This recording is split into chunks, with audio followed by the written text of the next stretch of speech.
दर्द से व्याकुल कोशिला रानी मेघ से अर्ज करे हो, मेघ जनी बरसायव धके धमवात राम मोरे जनम लिहले हो।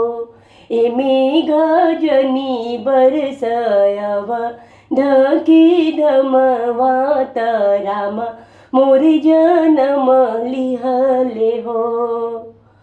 दर्द से व्याकुल कोशिला रानी मेघ से अर्ज करे हो, ये मेघ जनी बरसायव धके धमवात राम मोरे जनम लिहे हो।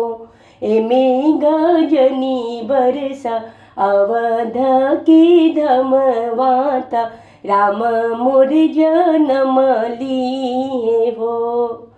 किन कर भिंजेला चुनरियात किन्ही कर पियरियानो ललना किन कर भिंगे ला पगड़ियात राम जी जनम लिहले हो। ए ललना किन्ही कर भिंजे ला पगड़ियात राम जी जनम लिहले हो।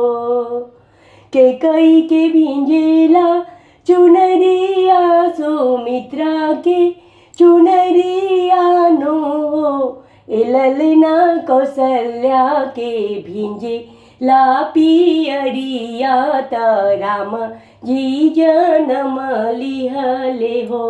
के कई के भिंजेला चुनरिया सुमित्रा के चुनरिया कौशल्या के पियरियानो हो, ए ललना दशरथ के भिंजे सिर पगियात राम जी जनम लिहले हो।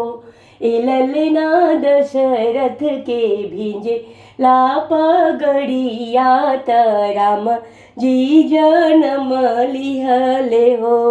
भिंजत मेरा जांजी भागेले डगरीने बोलावेले हो, ए डगरीने चली चल हमारो महलियात राम जी जनम लिहले हो।